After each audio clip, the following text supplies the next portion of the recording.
Bueno, empezamos a grabar también para poder subirles. Yo solo le dije solo a una persona. La idea es que esta semana yo les voy a montar las 3 sesiones que hemos tenido, incluyendo la de hoy, para que ustedes puedan repasar lo que hemos hablado. Y así en las 2 últimas sesiones que tengamos, mi objetivo es solo hacer ejercicios, ¿sí? No más. Entonces ya ustedes ahí pueden repasar los conceptos, pueden ver los ejercicios que hicimos, pues cómo se desarrollaron, y de esa manera estarán mejor preparados cuando entremos a esas 2 últimas sesiones que van a ser solo de ejercicios, ¿sí? Bueno, por favor confírmenme, ven la pantalla o ocurre algo ahí extraño. Sí se ve, profe. Sí se ve. Sí se ve, profe. Listo, listo, muy bien, muy bien. Entonces ya regálenme un momentico e iniciamos.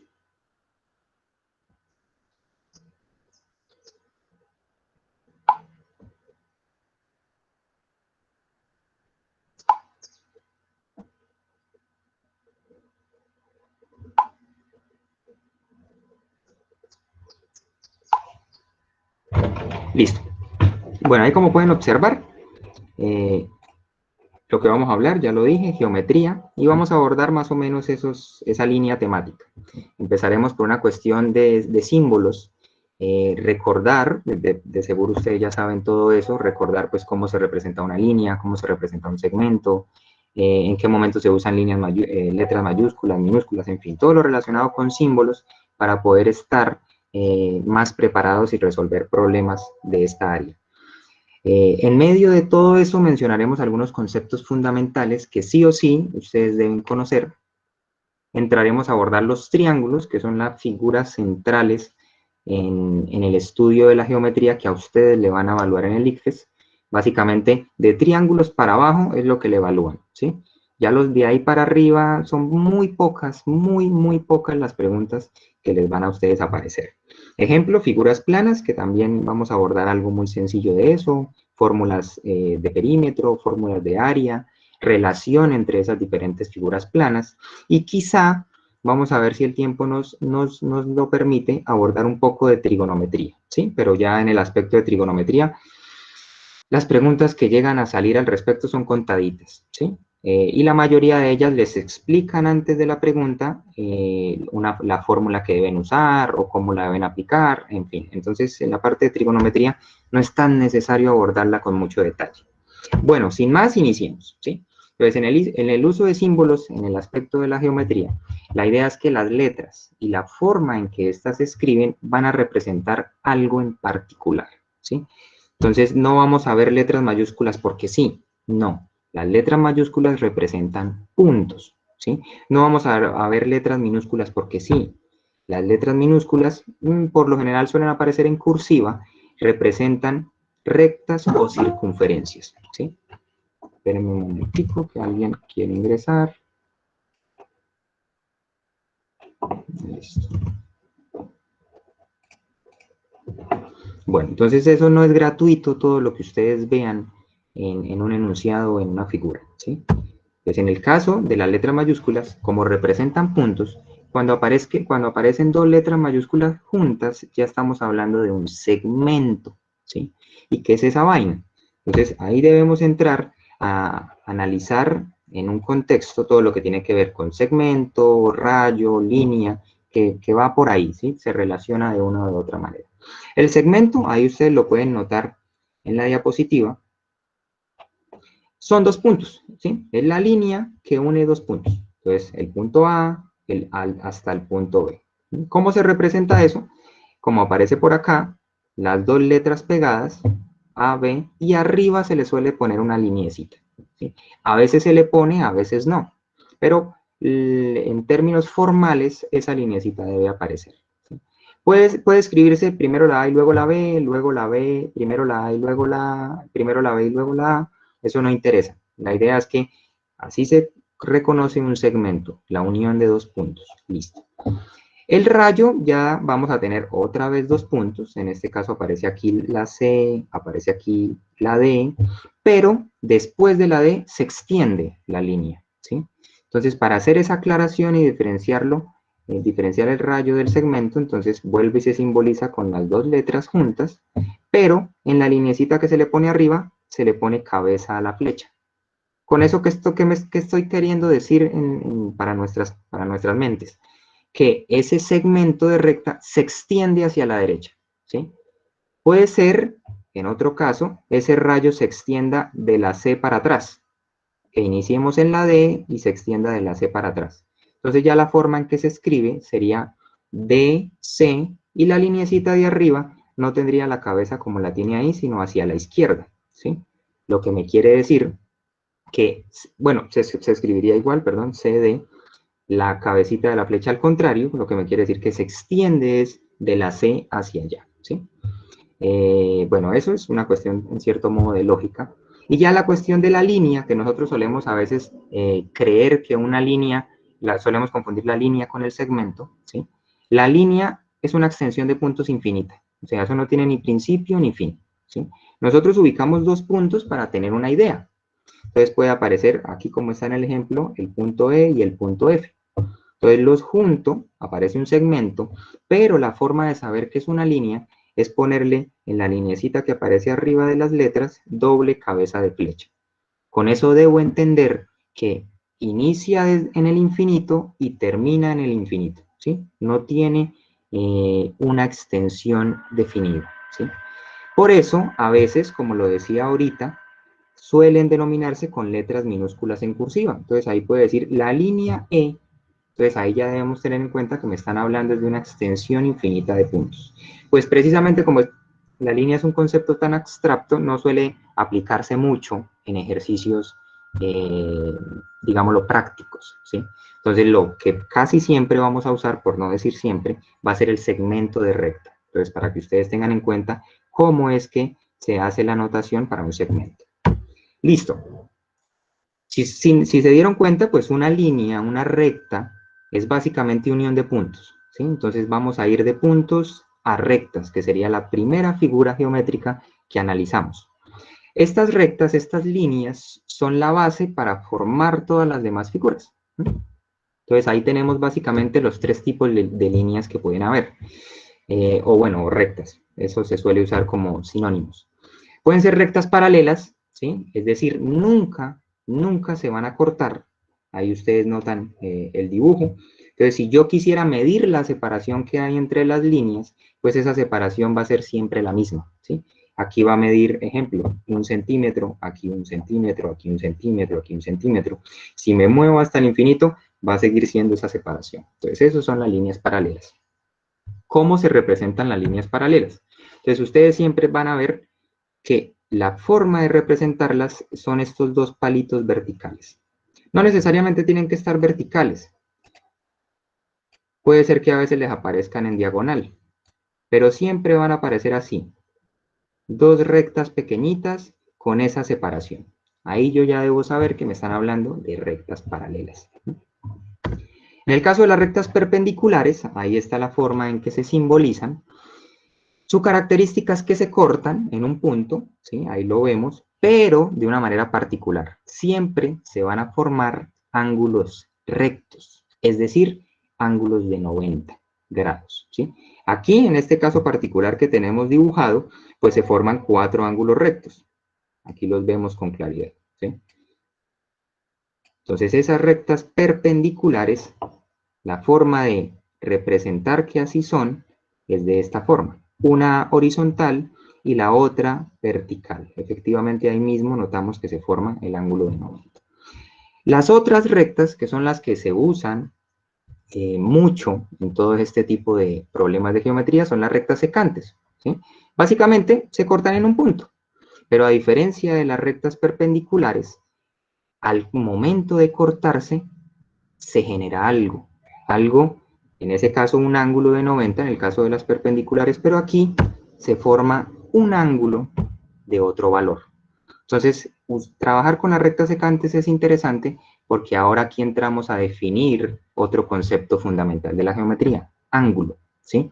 ¿Qué es el ángulo? El ángulo básicamente es la región comprendida entre dos rectas. Ahí yo lo rayé con rojo, pero ustedes notan esa región sombreada en naranja. Regálame un momento.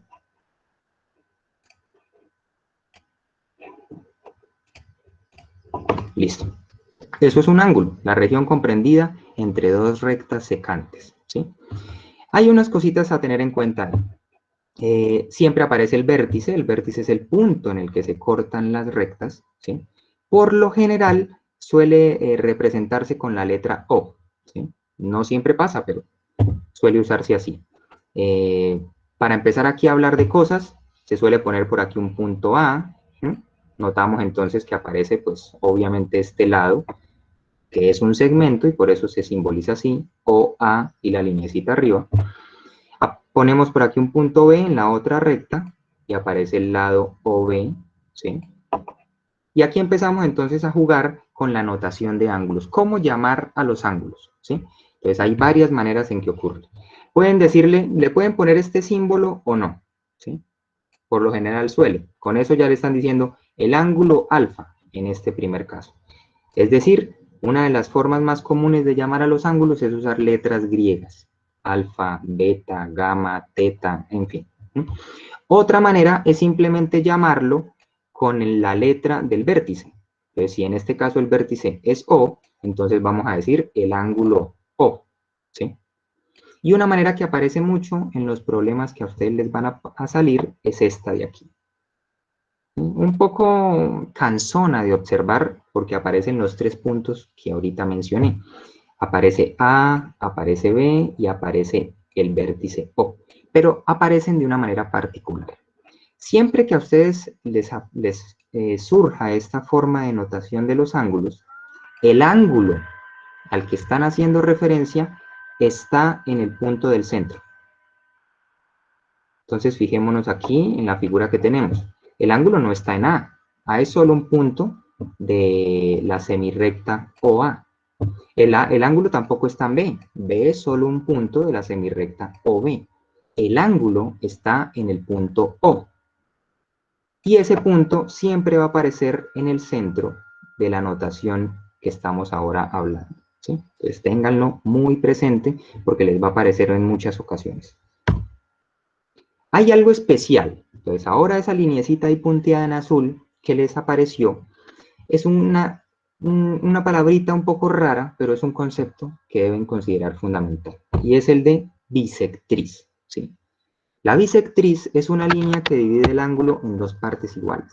Entonces hay algunos problemas, de hecho el primero de los problemas que les envié, la manera de encontrar la solución era conociendo desde el inicio qué significaba eso de bisectriz.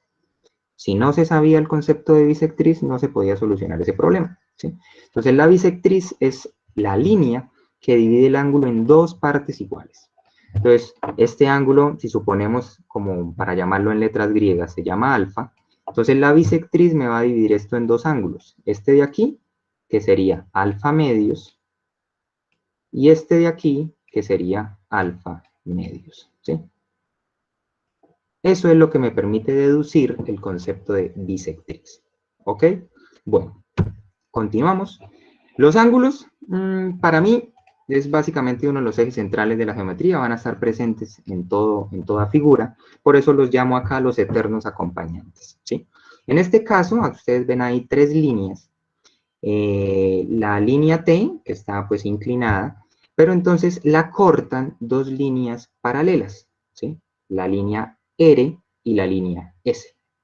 Con ese corte de dos líneas paralelas surgen ciertas cuestiones que es necesario conocerlas y no solo conocerlas, sino aprenderlas muy bien relacionadas con los ángulos. Primera, ustedes notan que este ángulo beta de acá, que es la región comprendida entre las líneas T de aquí y S de acá, es exactamente el mismo ángulo que aparece aquí. ¿Por qué? Si el corte es de dos líneas diferentes. Por la particularidad de que esas líneas son paralelas, ¿sí? Entonces es como si ustedes, creo que todos ven mi cámara, es como si ustedes tuvieran esto acá, ahí está el ángulo, beta, imagínenselo, y ustedes lo que hicieran es trasladar su mano un poco hacia arriba. Sigue siendo el ángulo beta, solo que ustedes lo movieron. Si me muevo hacia abajo, sigue siendo el ángulo beta, si me muevo hacia arriba, sigue siendo el ángulo beta. Más o menos eso es lo que tenemos que imaginarnos en este caso. Como las líneas R y S son paralelas, ¿sí? el corte que van a tener con la línea común T va a comprender el mismo ángulo, beta, ¿sí? Por eso ahí ustedes notan que aparece la misma letra. Ahora, otra cuestión es algo que se llama ángulos adyacentes, ¿sí? Y ahí aparece el nombrecito. Tomemos este de aquí, beta. Entonces, es el ángulo comprendido entre la línea R, la tenemos acá, y la línea T, que la tenemos aquí. Pero ese corte de las dos líneas también me genera otro ángulo, que es este que aquí llamamos alfa, que es el comprendido, obviamente, entre las líneas R y la línea T, pero por la parte de arriba. Como esos ángulos están juntos uno del otro, se conocen como adyacentes. De hecho, la palabra adyacente, si ustedes la buscan en el diccionario, significa más o menos eso, algo que está junto a otra cosa, ¿sí? Otra palabra que ustedes van a notar por ahí, otra frase es ángulos opuestos por el vértice. Y es que estos ángulos, aquí yo puse este alfa de acá y este alfa de aquí, ¿sí? Esos ángulos son exactamente los mismos por el simple hecho de relacionarse con el vértice y las dos líneas que ahí se están cruzando. Entonces, digámoslo, visto por arriba, ese ángulo es alfa, pero visto por abajo, pues también es alfa. ¿Por qué? Simplemente porque estoy viendo dos caras de la misma moneda. Estoy viendo el corte de la línea T y la línea R desde dos enfoques, desde arriba, desde abajo, ¿sí? Lo único que cambia es desde dónde los estoy observando, pero el valor del ángulo es exactamente el mismo. Y eso se conocen como ángulos opuestos por el vértice, ¿sí? Bueno, eso se ve un poco enredado, sobre todo por todas las rayas que empecé yo a hacer, pero ya a poco ustedes podrán entendiendo o viendo de manera obvia todas estas cuestiones. Continuamos entonces. A otras cosas que deben ustedes tener en cuenta los ángulos es este concepto de suplementarios. Ahí la figura me parece a mí más que diciente. En este caso, el ángulo A y el ángulo B, que podríamos decir que son ángulos adyacentes, en este caso son suplementarios porque su suma da 180 grados, ¿sí? Ahí lo podemos observar con facilidad. Otro concepto son los ángulos complementarios. Entonces, en este caso, la suma de los ángulos me da 90 grados, ¿sí? Y así puedo seguir hasta llegar a estos aspectos que son importantes tenerlos presentes, estos nombres de ángulos para poder ir a lo siguiente, que son los triángulos. Un ángulo agudo es aquel ángulo que es menor de 90 grados. Aquí en la gráfica lo podemos observar con claridad, ¿sí? Este ángulo obviamente mide menos de 90 grados. A eso nos referimos con un ángulo agudo, ¿sí? Un ángulo recto, ese sí ustedes ya lo conocen desde hace mucho, un ángulo recto es el que vale exactamente 90 grados. Aparece un nombre muy raro que es un ángulo obtuso. Es un ángulo que no está ni aquí ni allá, es un ángulo que es mayor de 90, pero menor de 180, ¿sí? Eso es lo que se refiere o lo que nos referimos cuando decimos ángulo obtuso. Es superior a 90 grados, pero inferior a 180 grados. Y el ángulo llano es más o menos, la misma palabra nos ayuda a saber de qué hablamos. El ángulo llano es un ángulo que mide 180 grados, ¿sí? No hay pierde ahí. Como les decía, estos nombres son importantes para caracterizar los triángulos. Ya veremos de qué manera. Pero antes de continuar, es importante que tengan presente este concepto de aquí, congruente, ¿sí? Suele ser simbolizado de esa manera, ahí entre paréntesis lo pueden ver. Y esta palabra básicamente puede definirse como aquello que, sin ser igual a otra cosa, tiene su misma medida o magnitud. ¿Cómo así? Miremos estos ángulos que aquí dice opuestos por el vértice. Si yo tomo alfa, me doy cuenta que aquí también hay alfa, yo puedo decir, estos ángulos son iguales. Sí, para todos es obvio, ¿sí? Pero esa palabra de igual suele aplicarse en todo sentido, de que estén en la misma posición, en la misma región del espacio, que los esté viendo desde la misma perspectiva, en fin. En este caso, son ángulos que me están haciendo referencia a dos cosas distintas. Uno está por la parte de arriba y el otro está por la parte de abajo, pero tienen el mismo valor numérico, la misma magnitud. Entonces, simplemente como para ser muy claros a lo que nos referimos, nosotros podemos decir son ángulos iguales y no hay ningún problema. Pero la palabra en realidad es ángulos congruentes, porque no son el mismo ángulo, no son exactamente iguales en todo sentido, sino lo que tienen igual es su valor numérico, ¿sí?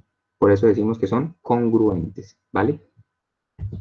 Ahora sí, los triángulos. Este es el polígono por excelencia. Si ustedes cogen triángulos y los van uniendo, pueden formar de ahí para arriba todas las demás figuras, ¿sí? Incluso círculos. Pero pues para poder entender cómo desde triángulos formo circunferencias, eso ya es otro nivel, ¿sí? Bueno, esta tablita es sumamente necesario que la conozcan. Tal vez no así, tal cual organizada está en esa tabla, pero sí que sepan a qué se hace referencia cuando se dice un ángulo acutángulo, un triángulo acutángulo, perdón, o un triángulo escaleno, ¿sí?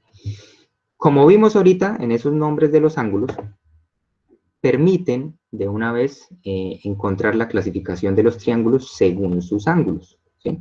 Y es que un triángulo acutángulo, por ejemplo, es aquel que tiene tres ángulos agudos. Y como ya vimos, un ángulo agudo es aquel que mide menos de 90 grados. Entonces, un triángulo llamado así, sus tres ángulos van a medir menos de 90 grados, ¿sí? Esa es su característica. El triángulo rectángulo, ya lo conocemos, es un triángulo en el que uno de sus lados mide 90, ¿sí? Pues ahí lo podemos ver. Y surgen nombres interesantes para ese triángulo porque ahora los lados ya los llamamos de una manera particular. En un triángulo rectángulo decimos que los lados se llaman catetos y que el lado mayor, la diagonal de ese triángulo, se llama hipotenusa, ¿sí? Aquí hay algo extraño, que uno dice, ¿cómo así que no existe? Y aquí también abajito de la tabla me dice que no existe, ¿sí? Pasemos ahora a ver el equilátero, que ya es la clasificación de los triángulos según sus lados, ¿sí?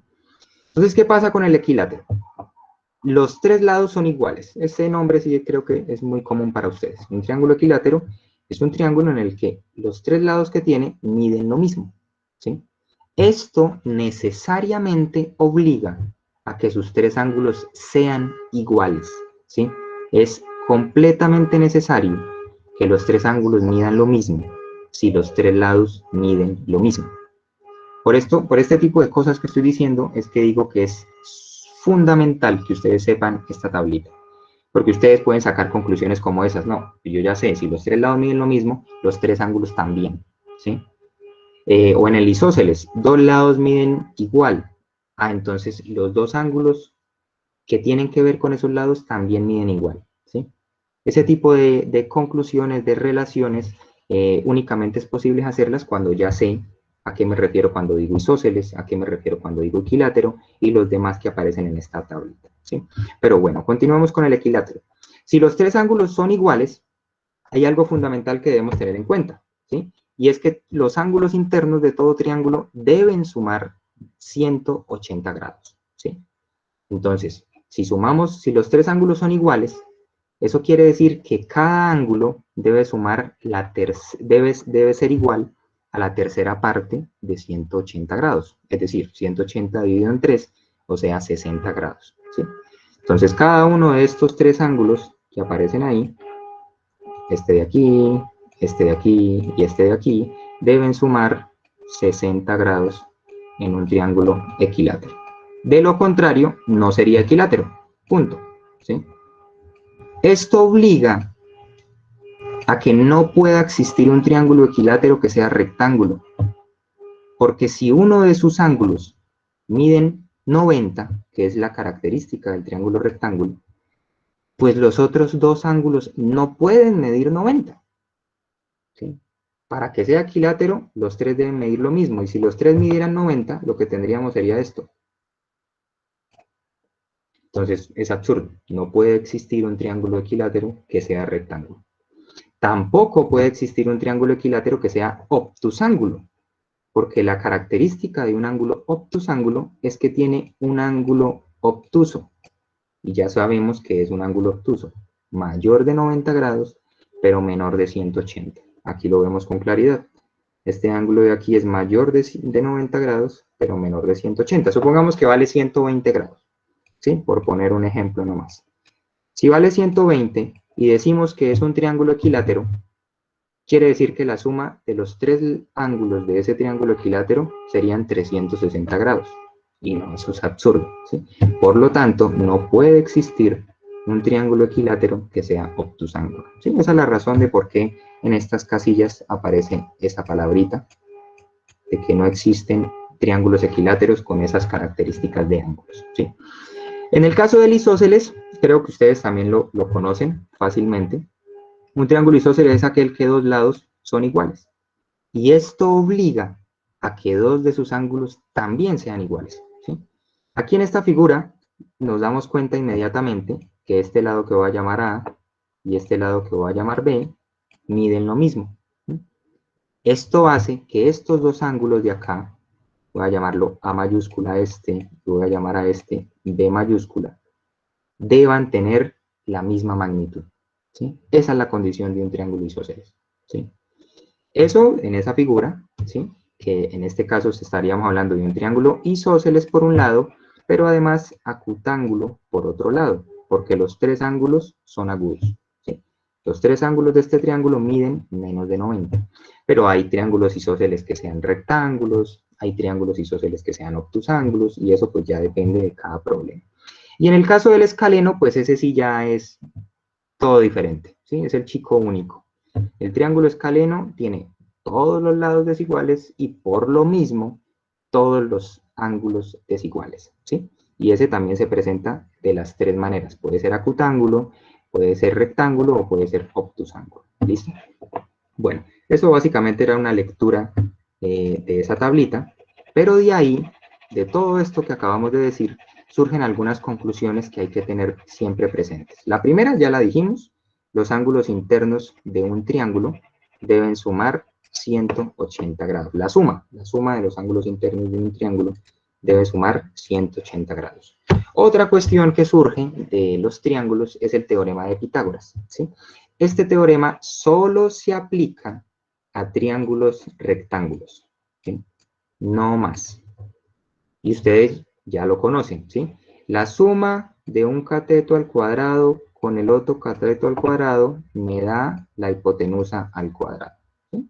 Un teorema que ustedes saben y que hay que usar en algunos problemas para encontrar su solución. El otro teorema que surge por ahí para los triángulos es el teorema de Tales, ¿sí? Este me dice que, como lo explico, entre dos triángulos, la relación existente entre sus lados es proporcional, ¿sí? Suena raro, pero vamos a mirarlo precisamente ahora. El teorema de Tales tiene que ver con la semejanza y la proporcionalidad de triángulos, ¿sí? La semejanza tiene que ver con que los ángulos o los lados, ¿sí? Y ya como vimos de cierta manera con esa clasificación, los ángulos y los lados sean congruentes. Recuerden la palabra, tienen la misma medida sin ser necesariamente iguales en todo sentido. Congruente es que tiene la misma medida, ¿sí? Y en el caso de proporcionales, es que los lados son diferentes, pero en un factor particular. Y ahí será muy importante si ustedes ya manejan, ejemplo, problemas, no sé, de álgebra, donde ustedes manejen la proporcionalidad, ¿sí? Algo proporcional es algo que, dos aspectos que divididos entre sí, vamos a ver, A sobre B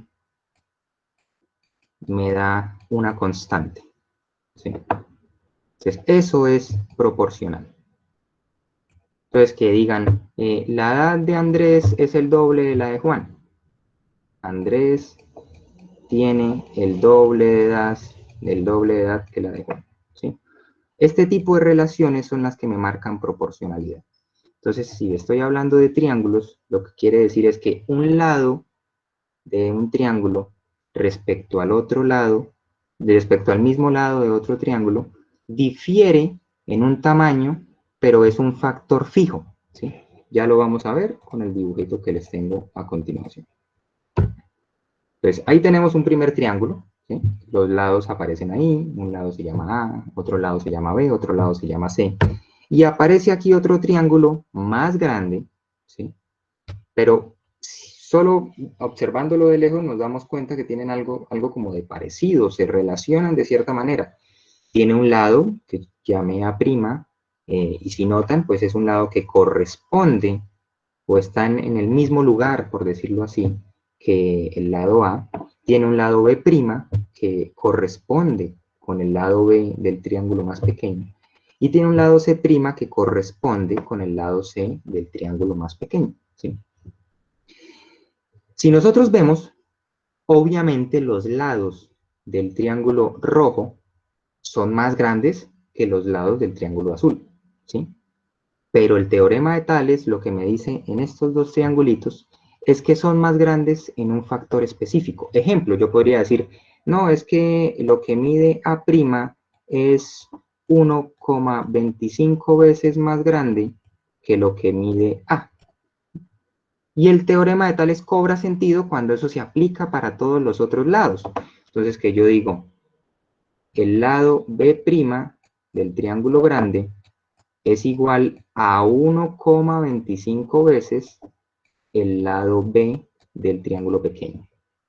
Y que digo lo mismo para el otro lado, el lado C' es igual a 1,25 veces el lado C del triángulo pequeño, ¿sí?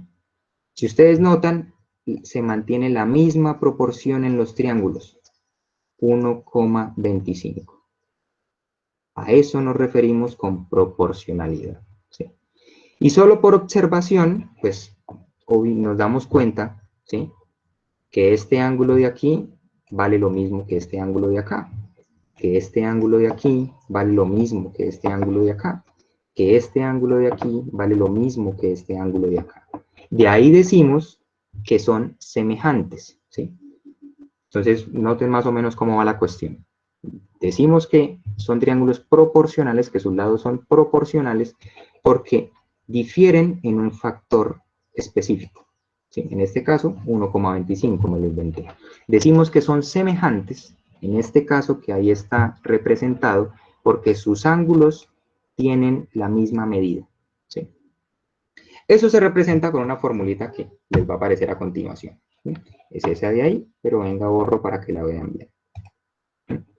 Lo que me dice es que si yo tomo los lados correspondientes a los dos triángulos, ¿sí?, y los divido, en este caso decidí poner arriba el lado A del triángulo pequeño, aquí aparece, dividido en el lado correspondiente, pero del triángulo grande, que llamamos A', esa división me va a dar un valor que es igual a la división del lado B del triángulo pequeño sobre el lado B del triángulo grande, es decir, B sobre B'. Y esa división a su vez me va a dar el mismo valor de la división del lado C del triángulo pequeño entre el lado C del triángulo grande, es decir, C', o sea, C dividido en C'. ¿Sí?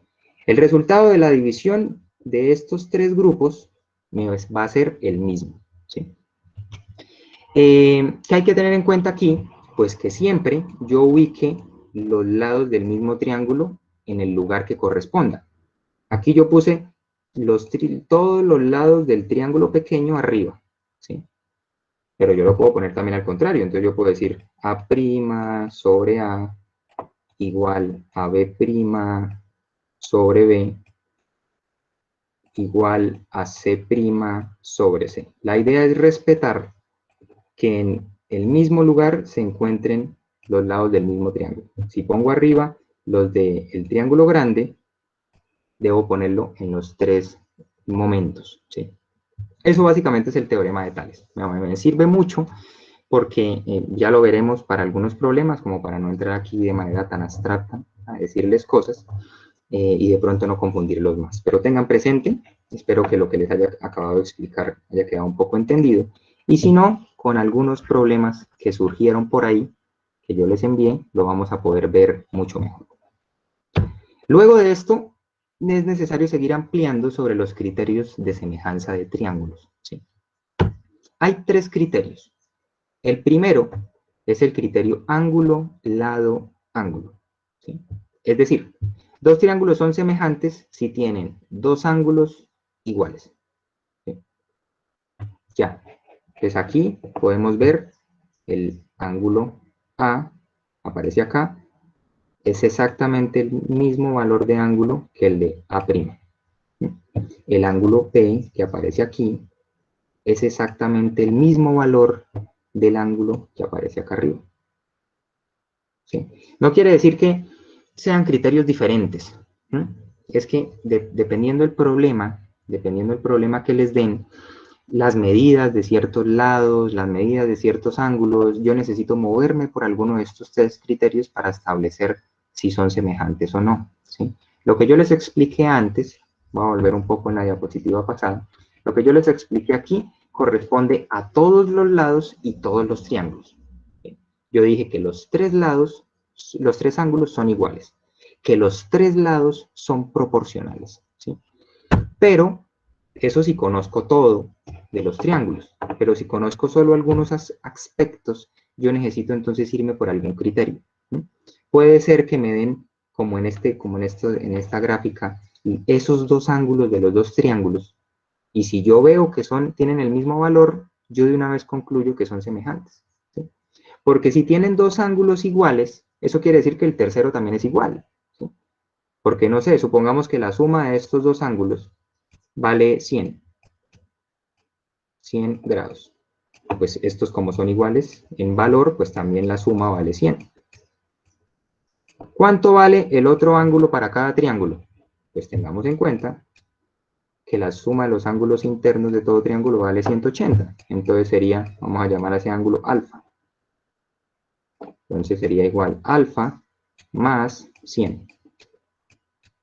Eso me quiere decir que alfa vale 80.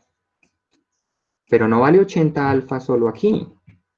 Pues como estos dos ángulos acá también suman 100, pues concluimos que alfa también vale 80 aquí. ¿Sí? Entonces no quiere decir que solo va a tener iguales dos ángulos, no. Si tiene iguales dos ángulos, también tiene igual el tercero. ¿Sí? Y si tiene los ángulos iguales, obligatoriamente sus lados o tienen la misma medida o son proporcionales. ¿Sí? Por eso les decía yo que esa tablita de los triángulos que les puse ahí, es importante que la manejen muy bien, porque como en el caso del equilátero, si ustedes concluyen que ese triángulo tiene tres lados iguales, también necesariamente debe tener tres ángulos iguales. Punto. Eso más o menos pasa aquí cuando hablamos de semejanza de triángulos y todo. Si yo concluyo que tiene dos ángulos iguales, que dos triángulos tienen dos de sus ángulos iguales, el tercer ángulo también es igual. Y si los tres ángulos son iguales, necesariamente los lados de ese triángulo o tienen la misma medida o son proporcionales, es decir, difieren en tamaño, pero desde una proporción igual para todos los lados. ¿Sí?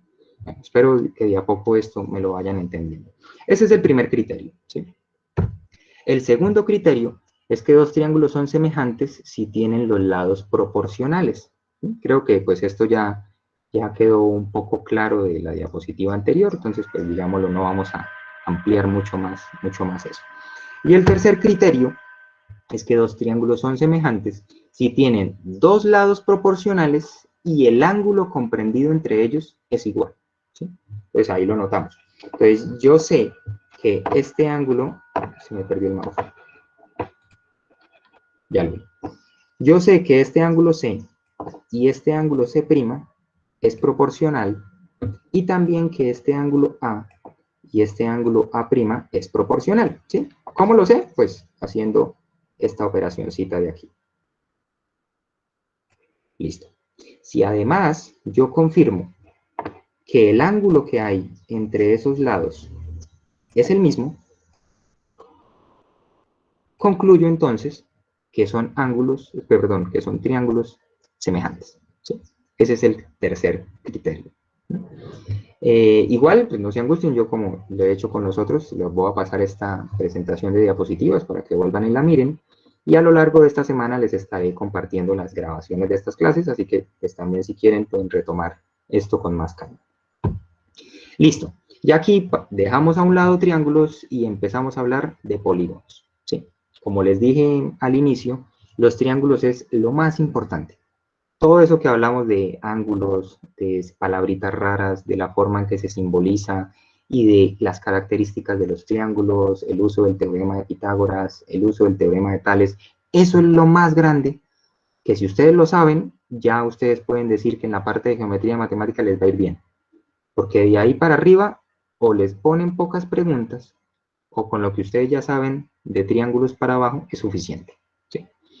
En el caso de otros polígonos, yo les dije ahorita, hablando de los triángulos, que son la base de todas las demás figuras. Pues efectivamente los otros polígonos se forman a partir de triángulos.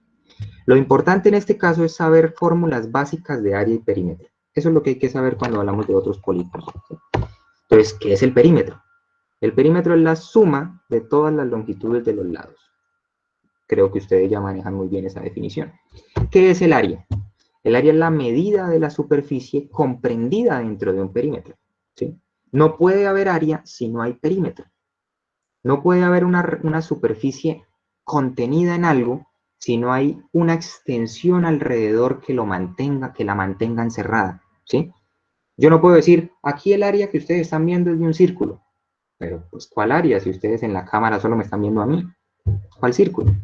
Solo tiene sentido hablar de área cuando yo hago esto. Entonces, aquí yo puedo decir, lo que ustedes están viendo es el área de un círculo. Eso es diferente. Solo cuando aparece el contorno de una figura, es que yo puedo hablar de área. Es que tiene sentido hablar de área. Entonces, en esta figura que ustedes están viendo ahí en la cámara, pues, son mis dedos ahí de una manera muy brusca, haciendo una cuasi circunferencia. La longitud de todos mis dedos en esta forma que tiene sería el perímetro. Y todo el espacio que hay dentro del perímetro sería la medida del área. ¿Sí? Eso así se relacionan esos dos conceptos. Bueno, sale el triángulo, que es la base. ¿Sí? Ustedes ya conocen la fórmula de área de un triángulo. ¿Sí? Área es igual a la altura del triángulo por la base del triángulo dividido en 2. Ya, no hay nada más que decir ahí. Lo que sí hay que reafirmar es que la altura de un triángulo no es necesariamente uno de sus lados, como aparece en esta figura. La altura de un triángulo siempre va a ser perpendicular a la base del triángulo. Entonces yo aquí no puedo cometer el error de decir, por ejemplo, no, este lado es la altura del triángulo. No. La altura del triángulo es la distancia que hay desde el punto más alto, digámoslo así, hasta la base del triángulo y que es perpendicular a esa base. ¿Sí? Otra cosa es que me pongan este triángulo así. Si me dibujan ese triángulo así, pues obviamente yo qué digo, yo digo, este lado de acá es lo que mide la altura, efectivamente, porque ese lado de ahí es perpendicular a la base. ¿Sí? Entonces, o si me lo ponen al contrario, si me lo ponen así, yo ahí qué diría, que este lado de acá sería la altura del triángulo. Diría uno, ¿y cómo así? ¿Pero tiene alturas diferentes? Pues las estoy viendo diferente, ¿sí? Pero, así como cambia el valor de altura, también cambia el valor de la base. Acá esta base mide menos que lo que mide aquí. Y aquí esta base mide menos que lo que mide aquí, ¿sí? De esa manera, si yo aplico la fórmula como quiera aplicarla, ya sea para esta forma o para esta forma, pues el valor del área va a ser el mismo. ¿Sí? Simplemente es tener muy presente qué voy a tomar como altura, qué voy a tomar como base. Y aplicar la formulita área, altura, por la base dividido en 2. ¿Sí? Bueno, eso creo que ya lo conocen. Pues el perímetro, lo acabamos de decir, es sumar todos los lados. Entonces el perímetro sería sumar este lado, más la medida de este lado, más la medida de este lado, y listo. Eso es el perímetro. Y eso se aplica para cualquier figura. ¿Sí? Bueno, ahora continuemos con la siguiente, que es el rectángulo. ¿Sí? El rectángulo, pues, es mucho más fácil aprenderse la fórmula. El área de un rectángulo es base por altura. Se acabó. ¿Sí? Pero a mí siempre que estoy hablando de esto, me gusta comentar que lo importante es aprenderse la fórmula del rectángulo. De ahí para allá, uno se sabe cualquiera. ¿Sí? Porque si ustedes se fijan, de todo rectángulo, yo saco dos triángulos. Bueno, supongamos que esta lineecita cortaba aquí. Eso. Esto sería un triángulo y esto sería otro triángulo. ¿Por qué creen ustedes que el área de un triángulo aparece dividido en dos? Porque es hallar el área del rectángulo y como un triángulo es la mitad de un rectángulo, pues entonces la divido en dos y listo, obtengo el área de un triángulo. ¿Sí? Si yo sé el área de un rectángulo, también sé el área de un triángulo. Simplemente la divido en dos y se acabó. ¿Sí? Aquí en este triángulo, pues ustedes notan, si yo extiendo aquí esta línea paralela a esta de aquí, y luego esta línea de acá, paralela con esta de ahí, pues ahí tengo un rectángulo. Bueno, suponiendo que eso estuviera recto, esas líneas que hice. Ahí tengo un rectángulo. ¿Sí? El área de un triángulo es la mitad del área de un rectángulo. ¿Sí? Bueno, continuamos. Otra figura por ahí que ustedes van a ver es el cuadrado. El cuadrado es un tipo especial de rectángulo, donde los lados, todos los lados miden lo mismo. Entonces, en ese caso ya el área sería lado al cuadrado, porque pues es base por altura, lado por lado, lado al cuadrado. Otra figura es el paralelogramo. Se ve raro, ¿sí? Uno dice, ¿qué es eso? Pero es exactamente lo mismo. Noten, por eso ahí aparece que la fórmula es base por altura. Si ustedes se fijan, el paralelogramo es un rectángulo inclinado. Si ustedes cogen y le hacen fuerza a esto y lo giran, pues va a quedar por aquí.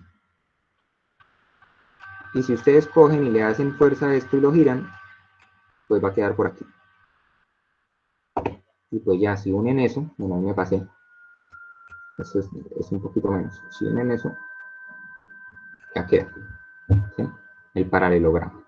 Pues bueno, es básicamente, por eso es la misma fórmula del rectángulo. ¿Sí? Un paralelogramo es un rectángulo inclinado.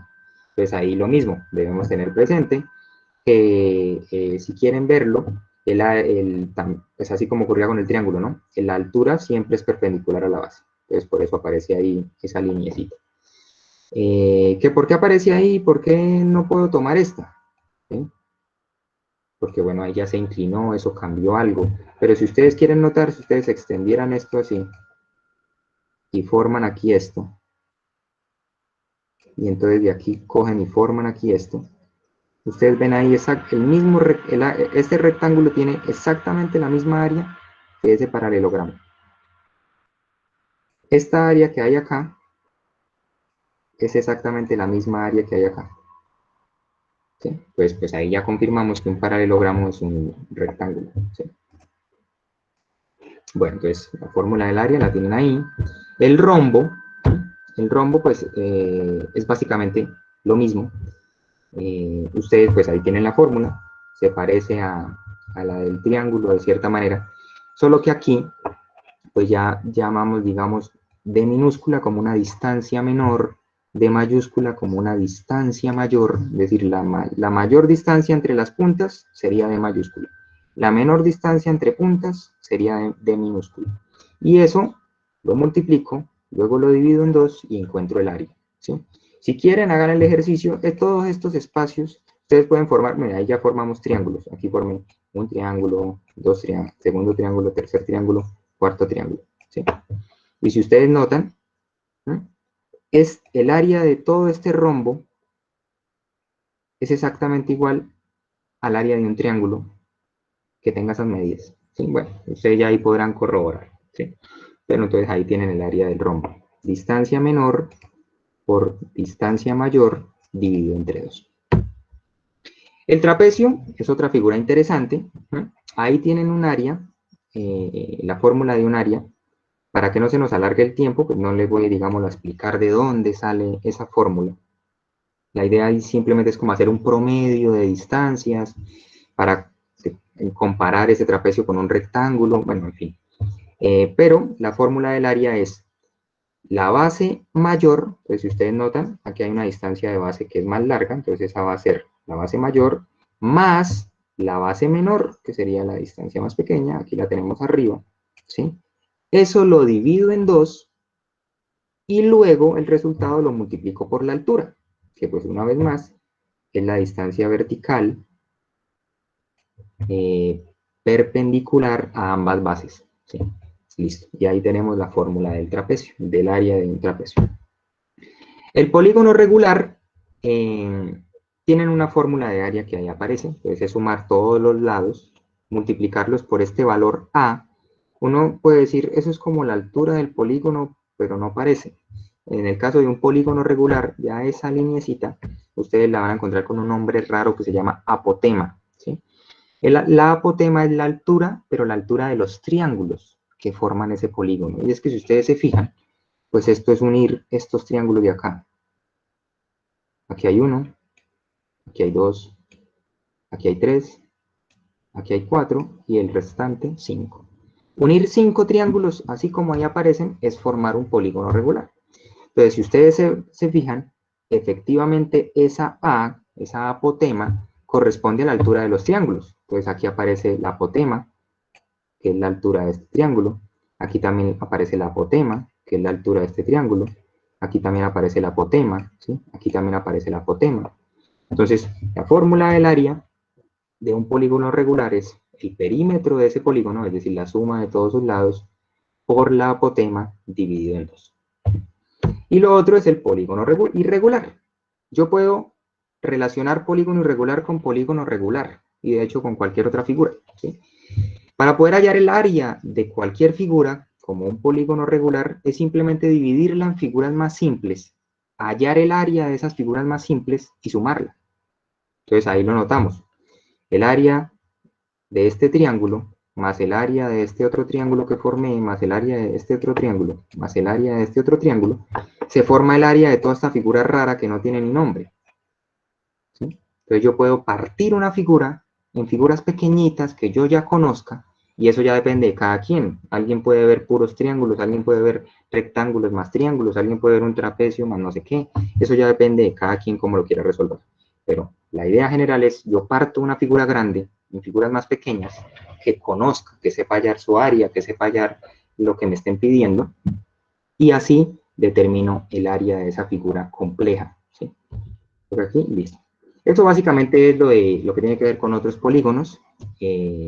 La cuestión ahí, el meollo del asunto, son esas formulitas de área, pero pues yo hago insistencia mucho en eso, es en que ustedes, más que se las aprendan, entiendan de dónde salen, ¿sí? Así, cualquier figura que les pongan, pues no les va a quedar difícil determinarla, porque ustedes ya saben cómo imaginársela en la cabeza de una manera más fragmentada. Entonces, les pueden poner en un problema del ICFES este polígono irregular de aquí, tan absurdo. Y ustedes decir, no, pero es que yo no me sé el área yo no me sé la fórmula del área para hallarla de ese polígono. Pues es que no tiene fórmula.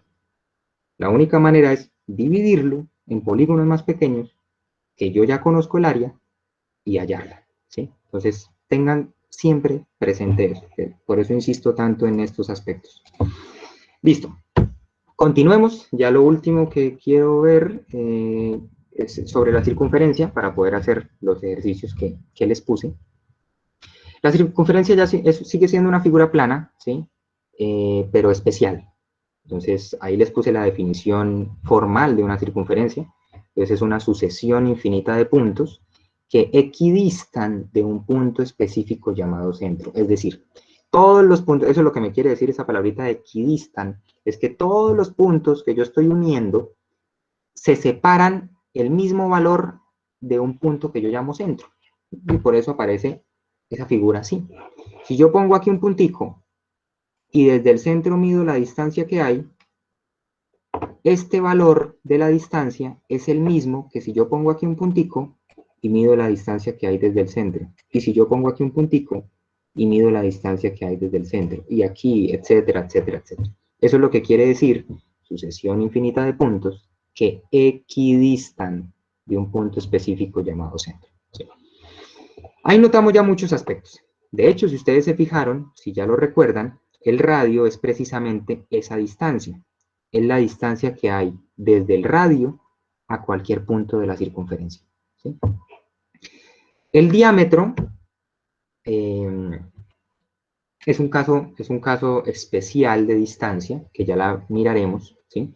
Ustedes ya saben que el diámetro es 2 veces el radio, ahí ya les aparece la formulita. ¿Sí? Entonces es la distancia que hay desde un punto hasta el otro punto de la circunferencia, pero pasando por el centro de la circunferencia. ¿Sí? Entonces, digámoslo, en cierta manera es como una línea que une 3 puntos en la circunferencia. 2 puntos cualesquiera de la circunferencia y el centro. ¿Sí? Más o menos así podemos definir el diámetro. Aquí aparecieron unas palabritas importantes, circunferencia, para que ustedes no se confundan. A veces suele relacionarse circunferencia con círculo, pero son cosas distintas, ¿sí?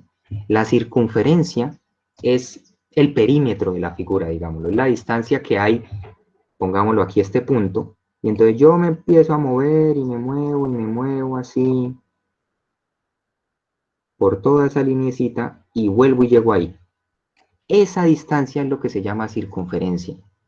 El círculo tiene que ver con el área de la figura, es decir, el círculo es con toda esta región que está adentro de la circunferencia. Entonces, recuerden pues la figura ahí un poco tosca que les hice hace un momento con mis dedos, ¿sí? El círculo es el área que está dentro de la circunferencia. Voy a borrar un poquito aquí para que podamos notar lo demás. El centro, pues ya lo sabemos, es el punto que efectivamente, pues valga la redundancia, está en todo el centro de la figura. Surgen palabras como una cuerda. Entonces ya la cuerda es la línea que une 2 puntos cualesquiera de la circunferencia. ¿Sí? Cualesquiera. Entonces esos 2 de ahí, o estos 2 de acá, o estos 2 de aquí, ¿sí? Eso se llama cuerda. En ese sentido podemos decir que el diámetro es un caso especial de cuerda, porque el diámetro también me está uniendo 2 puntos de la circunferencia, este de acá con este de acá. Pero como ya lo dije, con la particularidad de que pasa por un tercer punto, que es el centro. También vemos un concepto que se llama flecha, ¿sí? Ese concepto es la distancia que hay desde la cuerda, desde cualquier cuerda, ¿sí? La distancia que hay desde ella hasta un punto de la circunferencia. Perpendicular, entonces ahí notamos, aquí es perpendicular. Entonces yo saco una línea perpendicular a la cuerda y hasta que toque un punto de la circunferencia, eso sería lo que se llama flecha. El arco, aquí aparece en negrita, un poco sombreado, creo que ustedes lo alcanzan a ver, está desde aquí hasta acá. El arco es simplemente una porción de circunferencia. ¿Sí? Ahí pues tiene esa medida, pero puede ser un arquito chiquitico, como este de acá. ¿Sí? Es simplemente una porción de la circunferencia. Otra cosa fundamental para tener en cuenta son ciertas líneas que cortan, que se unen con la circunferencia. Entonces tenemos una línea secante, que es una línea externa a la circunferencia que la corta en 2 puntos. Aquí está un corte, aquí está otro corte. La tangente es una línea externa a la circunferencia que la toca en un solo punto. Entonces ahí lo notamos. ¿Sí? Ese punto pues recibe precisamente un nombre particular que es punto de tangente. Como esa línea solo la toca en un punto, pues ese punto se llama de manera particular. Las fórmulas a tener en cuenta, aparte en una circunferencia, pues conocer lo que se refiere a radio, diámetro, qué es circunferencia, cuál es la diferencia con el círculo, qué es un arco, qué es una línea secante, qué es una línea tangente. Lo que debemos saber, pues es el perímetro, entonces, ¿qué es? Porque en una figura de esta me pueden pedir, ¡ay, el perímetro! Pues el perímetro es básicamente lo que mide la circunferencia, punto, ¿sí? Y eso tiene una fórmula. Entonces el perímetro es igual a 2 por pi por el radio, ¿sí? Sería interesante explicarles de dónde sale esa fórmula, pero bueno, se nos va el tiempo. El perímetro es igual a 2 por pi por el radio, ¿sí? Y el área, que se relaciona con el círculo, ya lo dijimos, es el espacio que ocupa el círculo. Es la región que está dentro de la circunferencia. Y eso también tiene una fórmula particular. El área de un círculo es pi por r al cuadrado. Esas son las formulitas que debemos tener en cuenta para hacer cualquier cosa relacionada con circunferencias. ¿Sí? No necesitamos saber más. Listo, ya con esto sí terminamos. Esto de cuerpos geométricos es básicamente figuras, pero en 3 dimensiones. Entonces, así parecido como lo vimos a las figuras planas, aquí lo importante son saber fórmulas, pero ya no tanto de perímetro, ¿sí? Sino de área y volumen. Son en 3 dimensiones, entonces ya hay un volumen, un lugar que se ocupa en el espacio. Entonces ahí ya, aquí hay un grupo de figuras, prisma, cubo, pirámide, ahí están las fórmulas del área y del volumen. Aquí está el otro grupo de figuras. Estas últimas son un caso especial, se llaman cuerpos de revolución, ¿sí? Porque que es básicamente, ustedes notan toda esa figura sombreada, eso es un plano, en este caso un rectángulo, que se hace girar sobre un eje, así se forma un cilindro. Aquí es un triángulo que se hace girar sobre un eje, se forma un cono. Aquí sería media circunferencia, o medio círculo más bien, que se hace girar sobre un eje, eso sería una esfera. Ahí están las fórmulas del área, están por aquí, y aquí están las fórmulas del volumen, que están por acá, ¿sí? Ahí, pues como yo les paso este documento, sería simplemente que le echen un ojito, tengan en cuenta las más obvias, ¿sí? El volumen de un cubo, el área de un cubo, de la esfera, el volumen de una esfera, ¿sí? Del cilindro también, el volumen de un cilindro. Esos serían como los más importantes. De un prisma también, el volumen de un prisma. Eso sería como lo más importante a tener en cuenta. Pero pues aquí no les voy a concentrar tanto tiempo. Bueno, ya tenemos 40 minutos de clase, entonces vamos a concentrarnos a hacer los ejercicios que les puse, ¿sí? No sé si hasta aquí tengan alguna pregunta, ya lo que queda es lo de trigonometría, pero pues como les dije, no es tan necesario abordarlo por completo. Bueno, muchachos, no sé si tengan alguna pregunta o continuamos de una vez con los ejercicios.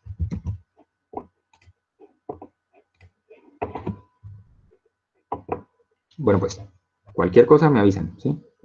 No escuché a nadie por ahí, entonces, de todas maneras, si quieren que les ayuden algo, me interrumpen y ahí vamos, ¿vale?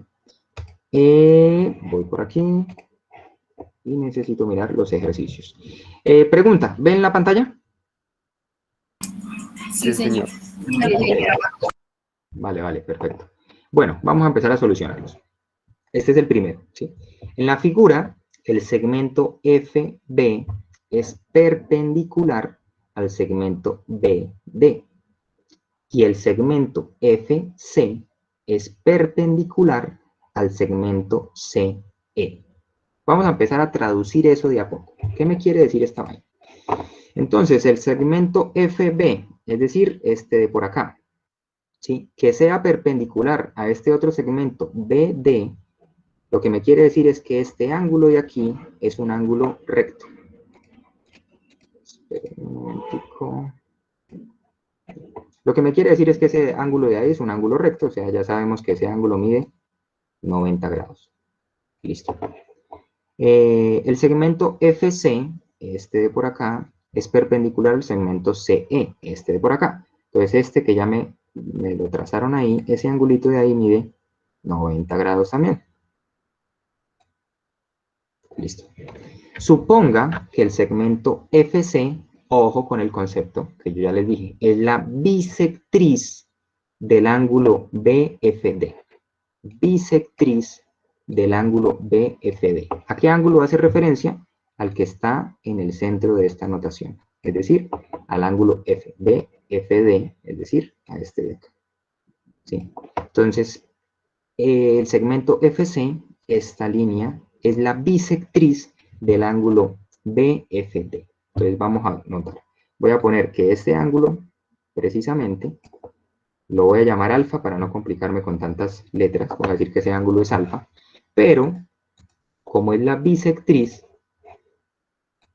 voy entonces a decir que este ángulo es alfa medios. O bueno, mejor no. Ya ustedes verán por qué lo hago de esta manera, para no complicarme. Voy a decir que este ángulo es alfa. Voy a decir que este ángulo es alfa. Y lo que voy a decir ahora es que ese ángulo del que me estaban hablando es 2 alfa. ¿Sí? Espero que todos hayan entendido por qué lo hice así. Continuamos leyendo. Y que el ángulo BDF es congruente, ese símbolo me quiere decir que es congruente, ¿sí? El ángulo BDF es congruente al ángulo BFC. Es decir, el ángulo BDF, este de acá, es congruente al ángulo BFC, es decir, BFC, este que llamé alfa. Es decir, este ángulo de aquí también vale alfa. Listo. Ahora sí la pregunta, me dicen, ¿es correcto afirmar que la medida del ángulo FEC, vamos a cambiar el color acá, la medida del ángulo FEC, es decir, este de aquí, lo voy a poner como beta,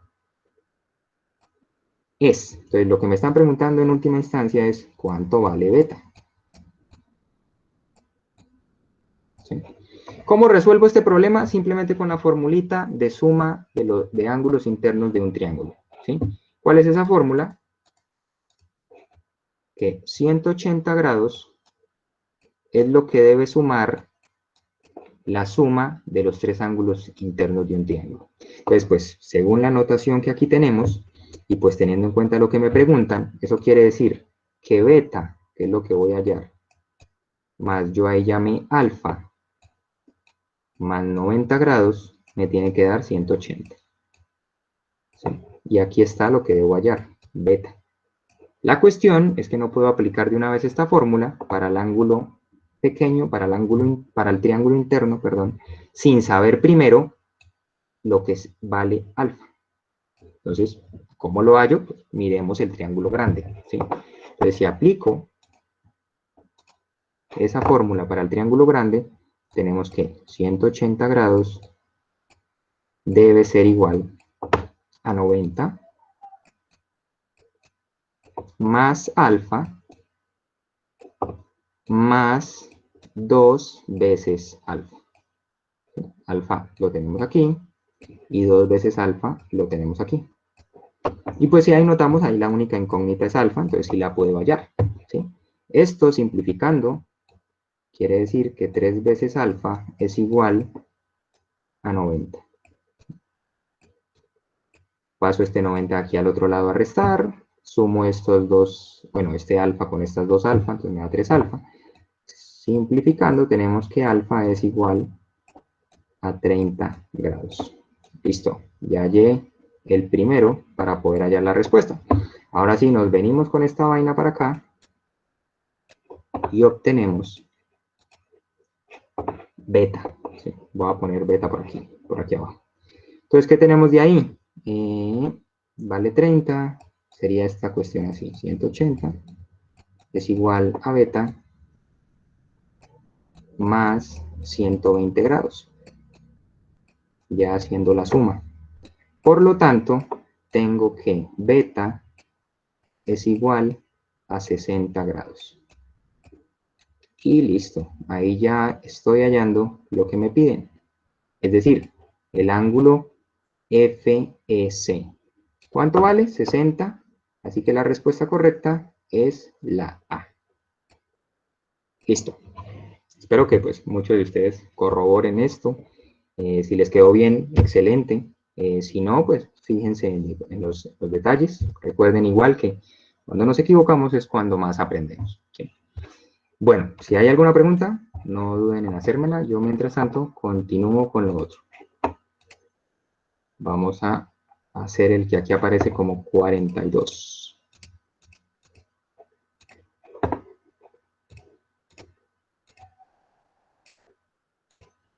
Listo. ¿Qué me dice el 42? En la ilustración aparece el pentágono MPSTB, dividido en dos regiones, el rectángulo MPTB y el triángulo PST. Alfa, beta y delta son los ángulos interiores del triángulo.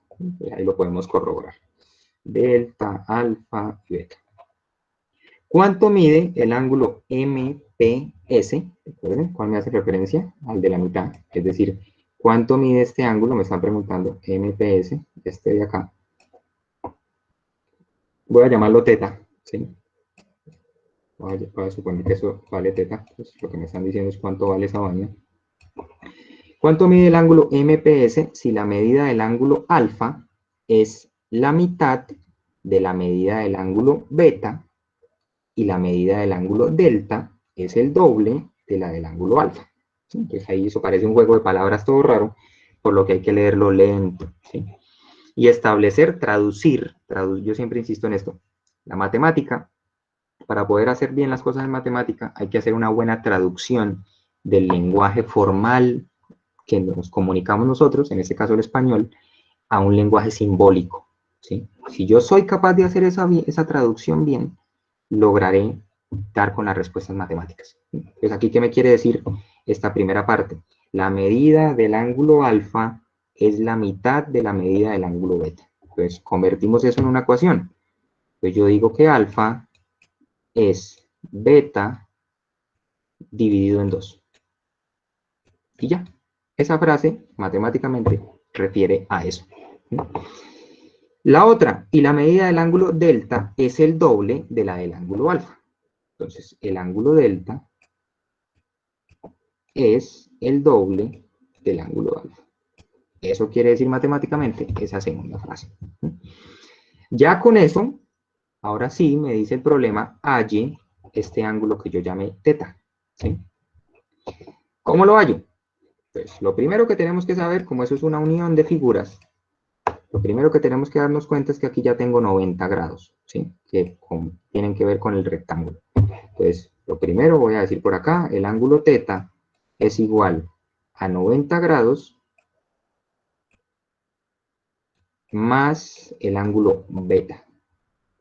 Entonces, ahí viene la cuestión. Ahora, mi pregunta se traslada a saber cuánto vale el ángulo beta.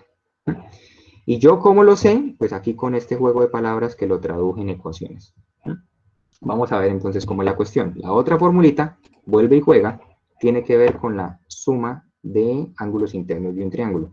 Entonces, beta más delta más alfa debe darme 180 grados. Listo. Y aquí pues hay tres incógnitas, una de las cuales es las que tengo que hallar, que es beta. Pues, ¿cómo hago para poner las otras dos en función de beta? ¿Sí? Y así tener una sola incógnita, una sola ecuación con una sola incógnita. Entonces, vamos a ver. Aquí alfa ya está en función de beta. Si yo miro esta ecuación de otra manera, obtengo que beta, perdón, eso ya está hecho. Ya no tenía que hacer nada. Alfa es beta medios. Entonces, vamos a hacer ese reemplazo. Ya sé que alfa vale beta medios. Listo. Ahora miremos delta, ¿sí? Delta es 2 veces alfa, o sea, esto es igual a 2 veces, ¿y cuánto vale alfa? Alfa en función de beta es beta medios. Entonces, de aquí yo digo que delta en función de beta es igual a beta. Cancelo este 2 de acá, me queda que delta es igual a beta. Entonces, ahora cojo y reemplazo, delta es igual a beta, ¿sí? Aquí hay un más, aquí hay un más, y aquí tenemos el beta que tengo que hallar. Eso debe ser igual a 180. Entonces ahora cambié una ecuación de 3 incógnitas a una sola. Pues lo único que tengo que hacer es despejar, ¿sí? Entonces, ¿cuánto es esta vaina? Esto vale 2, 2 por 2, 4 más 1, 5. Estos son 5 medios de beta, ¿sí? Una suma de fracciones simple. Igual a 180. Entonces, para despejar eso, mando a multiplicar el 2. Eso es 360 dividido en 5. Eso es 6. ¿Cuánto sería? Ahí se me fue. Bueno, 360 dividido, sí, 360 dividido en 5.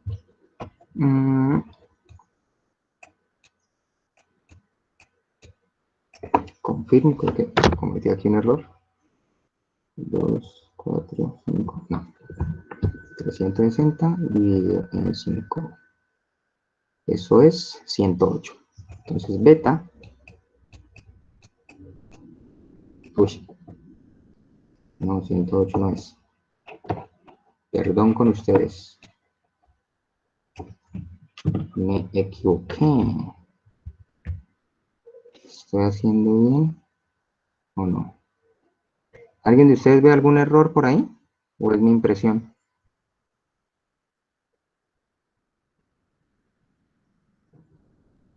Alfa, se trabaja todo bien. Ajá.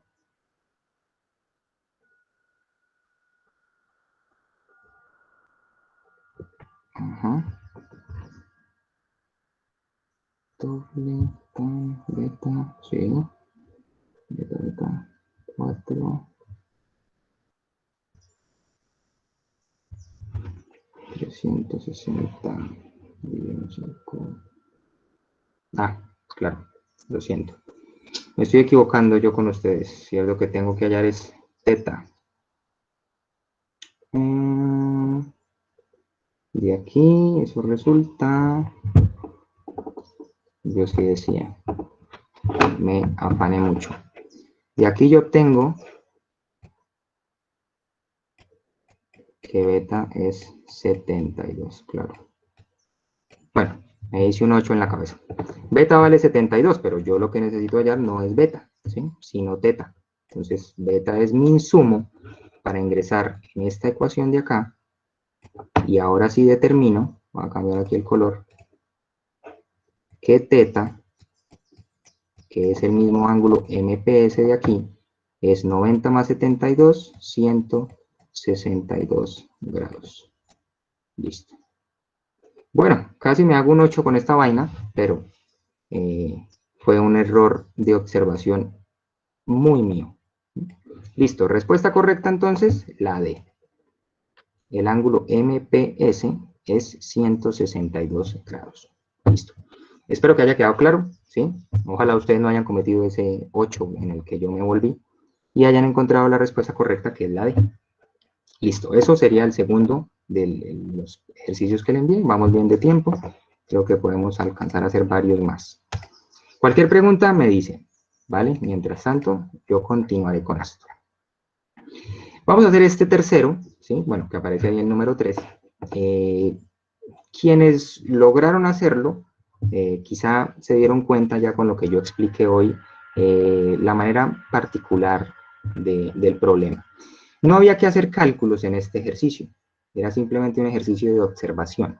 Entonces miren lo que ocurre. De acuerdo con la figura, los valores de X y B son respectivamente.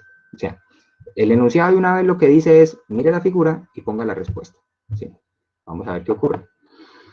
Me están preguntando por el valor de X, este lado de aquí, y me están preguntando por el valor de B, este ángulo de acá. Pero me están dando dos lados, ¿sí? Y además, me están diciendo que este lado vale 7, este lado vale 7, y además que estos dos ángulos A y A son iguales. ¿Sí? Entonces, fíjense muy bien y recuerden la tablita de la clasificación de triángulos de la que hablamos. Según esa tabla, yo sé que esto es un triángulo isósceles.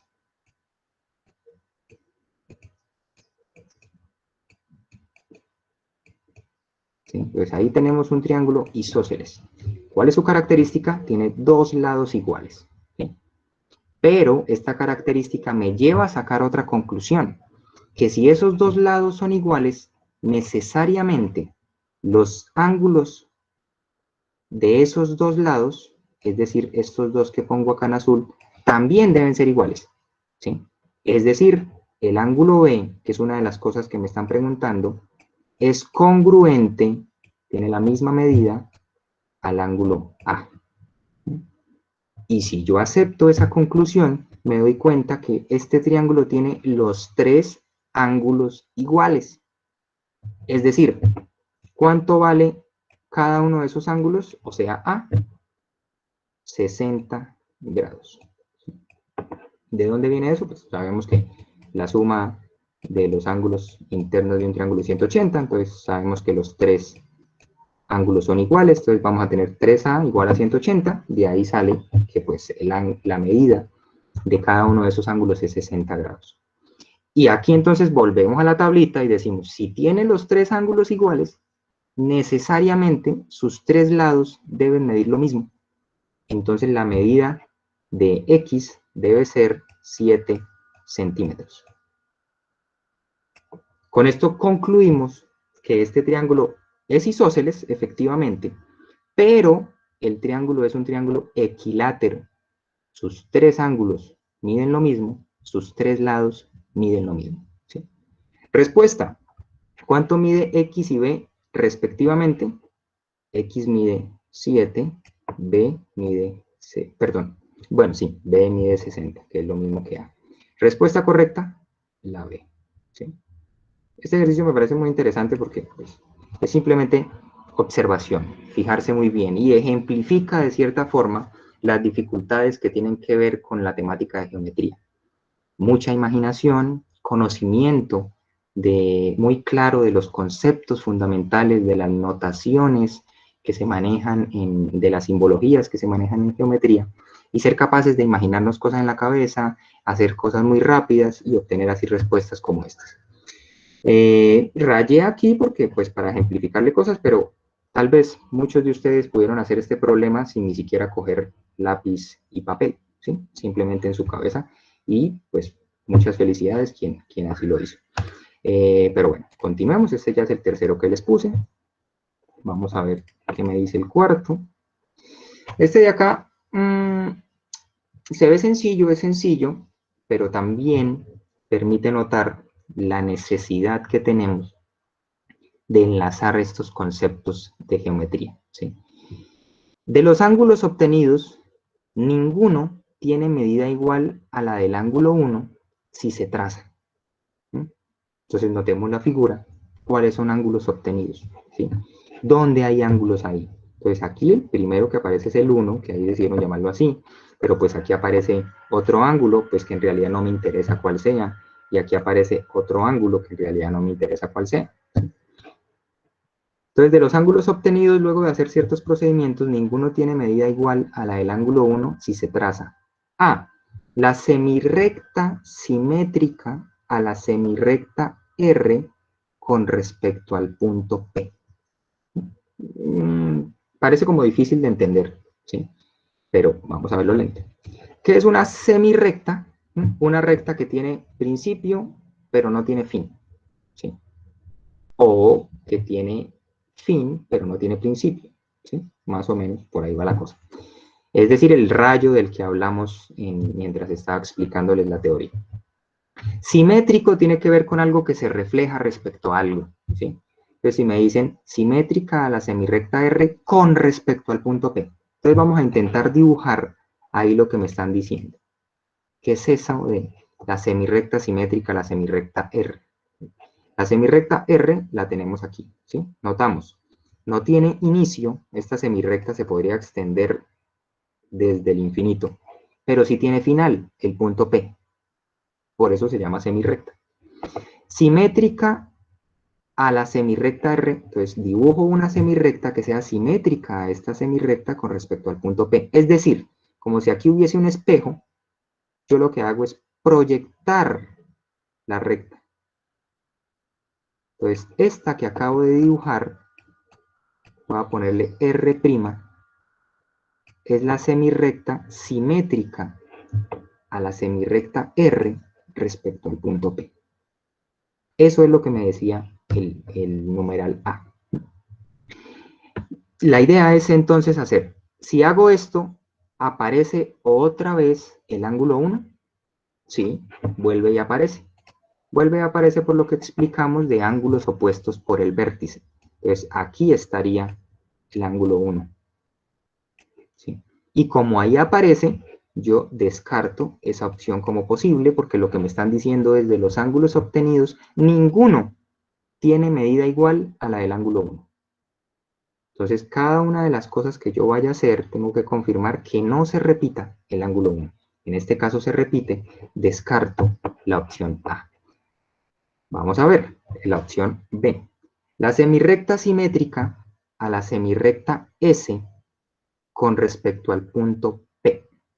Entonces, vuelve y juega. Vamos a cambiarle el color para que lo vean. Rojo. La semirrecta simétrica a la semirrecta S con respecto al punto P sería esta de aquí. Vamos a llamarle S'. En ese caso, borremos esto de acá. En ese caso, ¿se repite el ángulo 1? No, en ningún lado, porque el ángulo 1 es la región formada entre la línea T y la semirrecta R. La semirrecta S no tiene nada que ver, y por lo tanto, la semirrecta S' que acabo de dibujar tampoco tiene nada que ver con el ángulo 1, así que no se repite, ¿sí? Esa efectivamente es la respuesta correcta, la respuesta B, la opción B. Podríamos seguir haciendo esto, ¿sí? Una recta, vamos a hacerlo para que ustedes vean, pues digámoslo, cómo paso de esas palabras ya a algo geométrico. Una recta paralela a la recta T que corte las semirrectas R y S. Entonces, dibujo una recta que sea paralela a la recta T y corte las semirrectas R y S. Algo como esto. Pues esa sería, voy a ponerle T'. Pues si ustedes notan, aquí vuelve y aparece el ángulo 1. ¿Sí? El ángulo 1 se forma entre las rectas, entre el corte de las rectas T y R. Por lo tanto, como T' es paralela, vuelve y aparece ese ángulo 1. Entonces, ahí confirmo que esa está descartada. Y la opción D, vamos a dibujarla con negro, una recta paralela a la recta R que corte las semirrectas S y T. Entonces, más o menos esta de aquí. Esa sería, vamos a ponerle R2' para diferenciarla con la otra de allá. Entonces, esta recta, ¿dónde aparece el 1 ahí? Lo notamos acá. ¿Sí? Pues el ángulo 1 se forma entre las rectas T y R, ¿sí? Y por tanto, como R2' es paralela a la recta R y vuelve y corta a la recta T, aparece en ese lugar el ángulo 1, ¿sí? Listo, ahí confirmo que efectivamente la opción D no tiene nada que ver, ¿no? Parecía de lejos este problema muy complicado por tantos conceptos que se involucran, pero manejada toda la notación básica de geometría, es fácil solucionarlo, ¿sí? Entonces ya sabemos que ahí la opción correcta es la B. Continuemos con el otro. 18. El ejercicio 18 de su libro de ejercicios. Este dice así: para la decoración navideña de una calle de 10 metros de ancho, se colocan dos pasacalles desde 3 postes, ¿sí? P1, P2, P3. Entonces vamos a ir traduciendo todo. La decoración navideña de una calle de 10 metros de ancho, entonces aquí notamos el ancho, de lo que me están diciendo es la separación entre los dos andenes, digámoslo así. Listo, 10 metros de ancho, se colocan dos pasacalles desde 3 postes. Aquí tenemos un pasacalle, otro pasacalle, y aquí aparecen los postes P1, P2 y P3. Los postes están distribuidos en dos andenes paralelos, ya lo confirmamos, y M es el punto medio del segmento de extremos P1 y P2. Bueno, aquí se equivocaron, ¿sí? Aquí en realidad no es P1, sino aquí es P3. ¿Sí? Entonces, M es el punto medio de los extremos P1, que aparece acá, y P3, que aparece acá. Entonces, M está en toda la mitad, por eso aquí las medidas de 10 metros y 10 metros, desde M hasta cada uno de los extremos, como se muestra en la figura, efectivamente. Es correcto afirmar que los dos pasacalles tienen la misma longitud, porque A, están atados a P2 y sus extremos están sobre un mismo andén. Vamos a ir viendo cada una de las opciones. Esto pudo pasar de otra manera. Ambos, efectivamente, así ocurre. están atados a P2 y sus extremos están sobre un mismo andén. Eso sí está pasando, ¿sí? Pero esa es la razón por la que yo afirmo que los pasacalles miden lo mismo. No, esa no puede ser la razón, ¿sí? ¿Por qué no? Porque si yo hubiese cogido y hubiese puesto este pasacalle por acá, ¿sí? Y hubiese extendido aquí P3, este pasacalle nuevo que dibujé y este pasacalle de aquí, ¿miden lo mismo? No, pero se sigue cumpliendo la condición de la opción A. Están atados a P2 y sus extremos están sobre un mismo andén, ¿sí? Entonces, esa no es la opción correcta. Descartada. B. El triángulo P1, P2, P3, determinado por las posiciones de los postes, es equilátero. Recuerden, ¿qué es que sea equilátero? Que todos sus lados miden lo mismo, ¿sí? Efectivamente, si esta opción llega a ser cierta, ¿eh? Yo sí puedo afirmar por ello que los pasacalles miden lo mismo, porque los pasacalles son también los lados del triángulo, ¿sí? Pero en realidad no es correcta, ¿eh? Tal vez uno se sienta tentado a decir que sí por estas medidas de acá, aquí 10 metros, aquí 10 metros, aquí también hay 10 metros, pero eso no me afirma nada más, ¿sí? Si yo voy a hacer aquí un zoom, voy a dibujar aquí uno de los triangulitos que se forman. Aquí tenemos el punto M, aquí tenemos el punto P2 y aquí tenemos el punto P3. Noten lo que pasa. Esto mide 10 metros, esto mide 10 metros. Aquí sabemos, obviamente, que hay un ángulo de 90, ¿sí?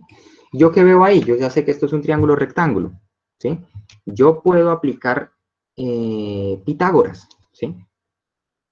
Y así me voy a dar cuenta que la distancia que hay de P2 a P3, efectivamente, eso es la longitud del pasacalle, es mayor que 10. ¿Sí? Pues ya ustedes, digámoslo, lo confirmarán si quieren hacer el teorema de Pitágoras para dar el valor exacto del pasacalle, ¿sí? Y eso es como si nosotros tuviésemos un rectángulo. Bueno, en realidad un cuadrado, no un rectángulo. Entonces, yo tengo un cuadrado. Este lado mide una longitud igual a esta. Siempre la diagonal de un cuadrado mide más que sus lados, ¿sí? Siempre. Y eso, digámoslo, ya nosotros lo manejamos. Y pues desde Pitágoras, pues Pitágoras ahí cómo sería. Bueno, en este caso hagámoslo con el problema, ¿no? Pitágoras aquí cómo se aplicaría. 10 al cuadrado más 10 al cuadrado es igual a pasacalle, voy a ponerle así, pas al cuadrado. Con más o menos, con ver esa fórmula podemos darnos cuenta que eso no mide 10, el pasacalle no mide 10, ¿sí? 10 al cuadrado 100, 10 al cuadrado 100, eso sería raíz de 200. Y pues raíz de 200 no mide 10. Entonces, pues, ténganlo presente. Ya sabemos con eso, podemos confirmar que la opción B también es falsa. A ver, miramos la D. La distancia de M a P2 es igual a la distancia de M a P1. Pues eso sí es cierto, ¿sí? Ocurre. 10 metros mide de M a P1 y 10 metros mide de M a P2.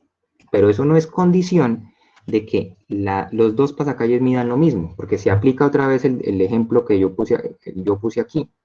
¿Sí? Si yo extiendo el poste 3, sigue cumpliéndose que la distancia desde M a P1 son 10 metros y que la distancia de M a P2 son 10 metros. Eso se sigue cumpliendo, ¿sí?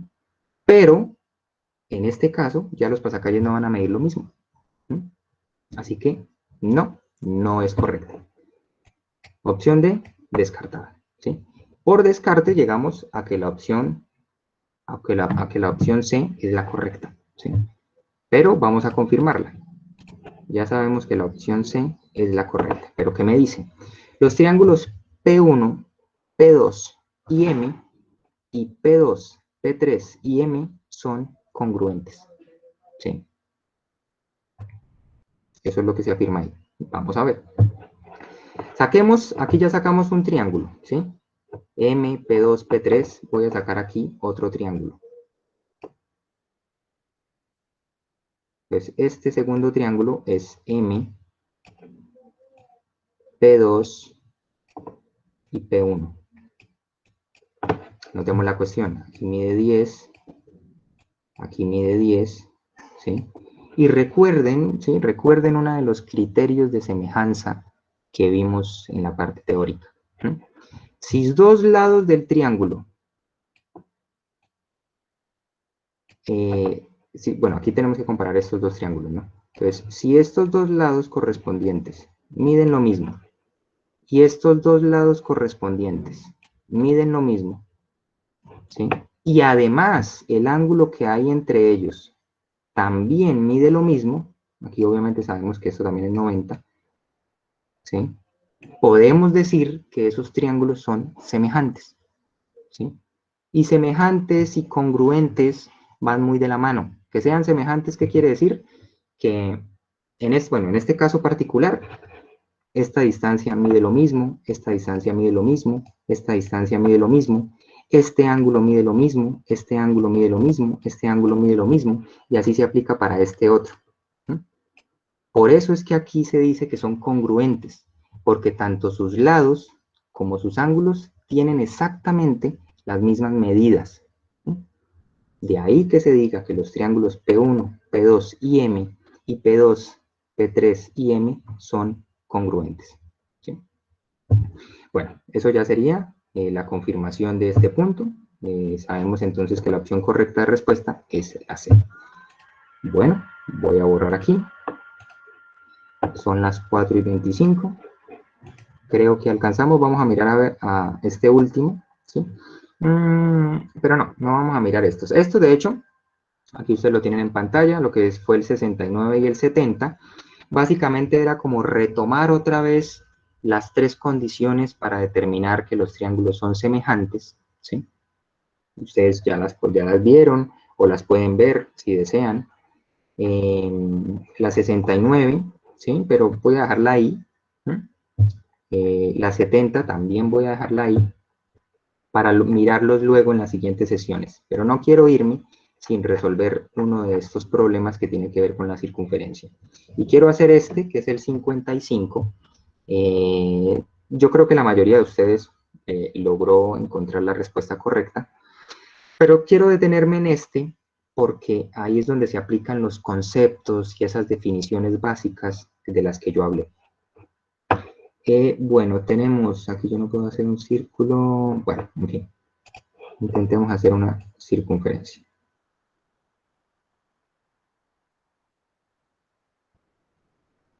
Bueno, supongamos que eso es una circunferencia perfecta. Me dice sobre una circunferencia de centro O, ahí voy a poner el centro, se localizan dos puntos P y P' diferentes. ¿Sí? Bueno, lo voy a ir poniendo dependiendo de las opciones. De las siguientes, ¿cuál figura no puede resultar al unir entre sí, ojo lo que me dicen, al unir entre sí los tres puntos P, P' y el centro O? ¿Sí? ¿Qué figura no puede resultar? A, un triángulo isósceles. ¿Será que puede resultar o será que no? Claro que sí. ¿Sí? De hecho, recuerden muy bien, un triángulo isósceles es aquel que tiene dos lados iguales. Entonces, cualquier unión de puntos que yo haga va a ser un triángulo isósceles. Porque del centro a un punto de la circunferencia tenemos un radio y del centro a otro punto de la circunferencia también tenemos un radio. Esa es la condición de un triángulo isósceles, que dos lados sean iguales. ¿Sí? Entonces ahí tenemos un triángulo isósceles. O incluso acá. Aquí también tenemos un triángulo isósceles. ¿Sí? Este lado mide radio, este lado mide radio. Por lo tanto, es un triángulo isósceles. Entonces, ese sí se puede formar. Así que la descartamos. Recuerden que aquí lo que me preguntan es qué figura no puede resultar. Un triángulo isósceles sí puede resultar. Entonces la descartamos. C, un triángulo equilátero. ¿Sí? también, ¿sí? Yo puedo ubicar los puntos de tal manera, a ver, vamos a ver si más o menos le pego. Más o menos, ¿sí? Yo puedo ubicar los puntos de tal manera que las tres distancias, las tres longitudes de los lados sean iguales al radio. Entonces aquí mediría radio, aquí mediría radio, y aquí podría medir radio, ¿sí? Entonces sí, un triángulo equilátero también se puede formar, así que la descartamos. D, un diámetro de la circunferencia. Pues efectivamente, de hecho, esa es una de las condiciones de un diámetro, ¿sí? Una línea que une dos puntos, una línea recta que une dos puntos, cualesquiera de la circunferencia, pero que pasa por el radio, por el centro, perdón, ¿sí? Entonces, aquí tenemos el diámetro, ¿sí? Pues aquí estaría el punto P, aquí estaría el punto P'. Entonces, efectivamente, yo puedo hacer un diámetro de la circunferencia y voy a unir los tres puntos. Entonces, descartado, ¿sí? Descarte, por descarte simplemente, la B es la opción correcta porque un radio de la circunferencia jamás puede hacerse uniendo tres puntos de la circunferencia. Entonces, por definición de radio, es imposible. ¿Un radio qué es? Es la distancia que hay desde el centro a un punto cualquiera de la circunferencia. Entonces aquí yo podría poner P. ¿Sí? Pero pues yo podría decir, no, es que ahí también está P', pero bueno, eso no tiene sentido, ¿sí? Si ahí está P, un punto es un solo lugar en el espacio. Si ya está P, no puede estar P', porque ya P ocupó ese lugar, ¿sí? Entonces no pueden estar los dos puntos ahí, en el mismo espacio, en el mismo lugar. Entonces un radio no puede unir tres puntos diferentes, o bueno, dos puntos diferentes de la circunferencia y el centro O, ¿sí? Esa es la respuesta correcta. Listo, muchachos, quedamos hasta aquí. Quedaron pendientes el 71, que también estaba relacionado con la circunferencia. Voy a hacerles ya para terminar una cuestión, un barrido general, ¿sí? Noten que aquí me están dando las áreas de ambos semicírculos, ¿sí? Esta sería el área del primer semicírculo, esta sería el área del segundo semicírculo. Tengan en cuenta que me están dando semicírculos, ¿sí? Yo tengo que partir de la definición de área para un círculo, que es pi por r cuadrado, pero eso es para un círculo completo. Aquí tenemos es un semicírculo, la mitad de un círculo. Entonces, la fórmula de área es pi por r cuadrado dividido en 2, ¿sí? Entonces, teniendo en cuenta la definición del área, ya sabemos que esa es la fórmula, pero estos son los valores. Entonces yo lo que hago de ahí, digamos, en cierta forma, es despejar el radio al cuadrado, y ahora relaciono el radio al cuadrado, o el radio, como ustedes deseen, ¿sí? Yo lo voy a decir al cuadrado porque tenemos que usar Pitágoras. Luego de que yo haya los radios, ahora lo que tengo que hallar son los diámetros, porque estos lados del triángulo corresponden a los diámetros de cada círculo. Ese es el diámetro del semicírculo 2, este es el diámetro del semicírculo 1. Entonces uso Pitágoras y hallo este diámetro de acá, que es el que me están pidiendo, ¿sí? La respuesta de ese problema era la de 10 centímetros, ¿sí? Entonces, si ustedes quieren corroborar, ya sabemos que ahí la respuesta correcta es la C, ¿sí? De paso, les voy a dar las respuestas correctas del 69. El 69, la respuesta correcta es la B. La respuesta correcta aquí es la B. Y del 70, la respuesta correcta es...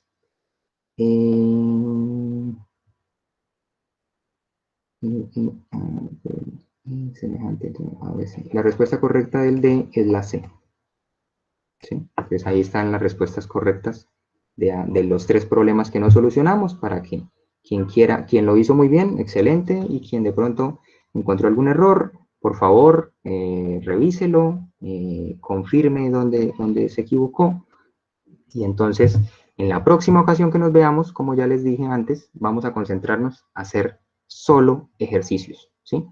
Ya para terminar, les digo entonces que si alguien en este transcurso ve por ahí ejercicios y quisiera que los solucionara en las sesiones que quedan, me los puede enviar, ¿sí? Yo entonces voy ajustando todo eso en las presentaciones de las próximas veces que nos veamos, y solucionaremos, como ya les dije, ejercicios. Mi idea es tomar muchos del libro de problemas que ustedes tienen, más los ejercicios que considere bastante importantes de los simulacros que han resuelto, ¿sí? Pero si alguno de ustedes quiere ejercicios X que hay por ahí en internet y que ustedes quisieran que lo resolviéramos, me los pueden enviar y ahí yo armo las presentaciones.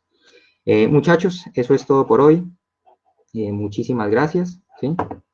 A todos los que se quedaron ahorita hasta el final, muy amables, espero que pues hayan entendido todo lo de hoy, que le hayan prestado la suficiente atención y bueno, no siendo más, me despido de ustedes. ¿Listo? Feliz tarde, jóvenes, que estén muy bien. Nos vemos hasta la próxima. Gracias.